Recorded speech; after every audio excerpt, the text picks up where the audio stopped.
后来乡亲啊，继续来看台中丰原庙东复兴商圈，为着要迎接到今年的万圣节嘉年华，是成立喺中山里的福德市来举办高仔顶彩绘的活动。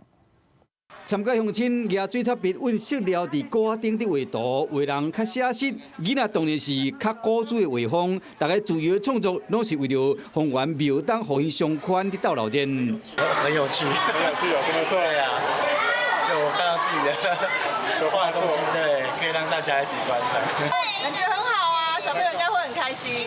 这是为着商圈的万圣嘉年华做布置，2天6个天数有将近300位乡亲参加，总共共要挂500粒的彩绘高仔顶。另外1000颗是由我们在地的丰原国小跟南洋国小好作画，然后到时候我们会把它挂在我们的复兴商圈的街道上面。